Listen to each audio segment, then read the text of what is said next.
Bonjour, bienvenue à Entre deux Geeks et c'est Soul dans la Geeklist. Donc cette semaine dans Geeklist, on va faire la mise à jour de la course MVP du Tournament of Power dans Dragon Ball Super.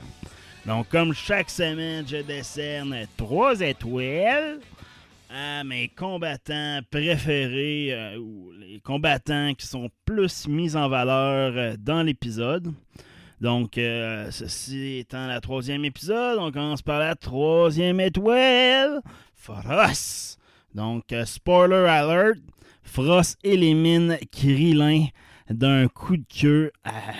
Donc, Krillin étant sur le côté du stage. Donc, se fait mener par un coup de queue de Frost, mais ce qui m'a le plus impressionné de Frost dans cet épisode-là, c'est son évasion. Donc, il utilise une technique qu'on a déjà vue dans Ninja Turtle. Donc, l'évasion ninja, il lance une boule d'énergie au sol, provoquant un nuage de fumée, ce qui permet de s'enfuir de Android 18. Parlant d'Android 18, la 2e étoile, Android 18. Veux pas, elle a été mise en valeur beaucoup dans ce combat-là.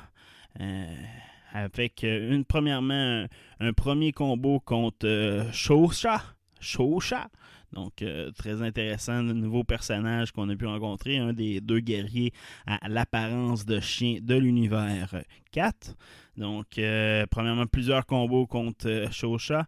Et ensuite de ça, elle fait une technique avec son mari, un combo avec une boule rose qui est projetée un à l'autre, juste à temps d'atterrir sur leur cible. Donc, une technique qui est très impressionnante dans l'épisode. Non seulement ça, Android a un dialogue avec son frère que je trouve super intéressant, qui met en valeur l'infinité d'énergie des androïdes, ce qui est une force dans ce tournoi-là. Première étoile, tout le monde l'avait vu venir avec les previews, Krillin qui obtient ma première étoile de cette semaine.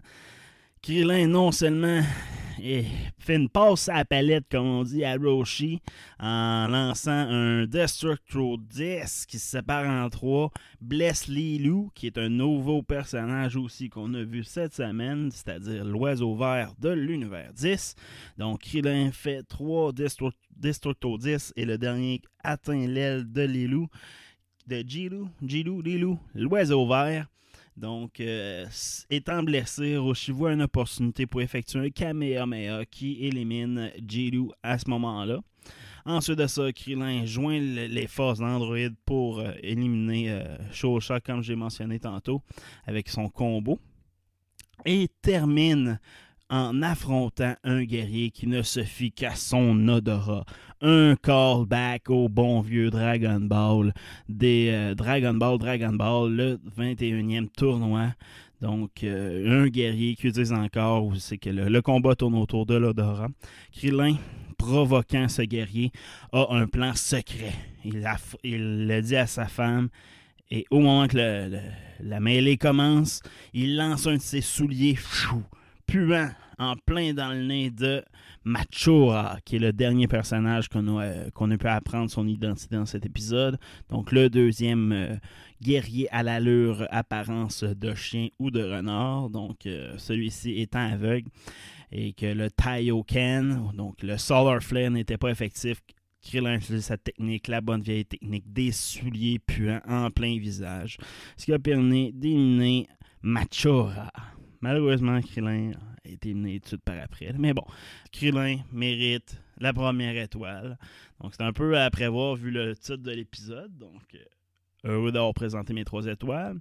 Concernant la liste MVP maintenant, je vais juste mentionner que Vegeta a maintenant pris la tête. Pourquoi? Pour avoir effectué une boucle dans les mains de Botamo. Donc, juste pour ça, ça valait la peine. J'ai aussi donné un highlight à Botamo et Magetta pour leur fusion. Et non, c'était pas une vraie fusion. Mais pour ceux qui ont vu l'épisode, j'ai bien aimé le duo Botamo et Magetta. Il faut aussi remarquer que Frost a fait son entrée dans la course MVP. Maintenant, chauffe les fesses à Freezer, qui est son miroir de l'univers 7. Et Krillin, qui, malgré un seul épisode ayant des highlights, réussit à avoir une 3e place. Donc, ceci fait le tour de la mise à jour de la liste MVP. Sous une autre note, j'aimerais discuter dans l'épisode de la première partie, donc la partie où c'est qu'on voit l'ensemble des guerriers arrêter de se combattre, est impressionné ou encombré, désarmé après la destruction, la delete de l'univers 9. Donc, ceci, j'ai aimé un peu cette scène-là, parce que ça rend l'épisode, l'arc en entier, un peu plus dangereux, sérieux, à prendre au sérieux. Donc, ça, j'ai bien aimé. Et aussi, les previews de la prochaine épisode. Et oui, la 100e épisode de Dragon Ball Super. Qui pensait que ça allait se rendre là? Donc, dans cet épisode-là, ça reste d'être un épisode de Saiyan. On va voir Khalifa et Kale se transformer à leur plus fort et affronter non seulement des guerriers d'un peu tous les univers, mais en particulier Sangoku. Donc, j'ai bien hâte de voir cet épisode-là. Donc, je vous laisse sur Dragon Ball Z.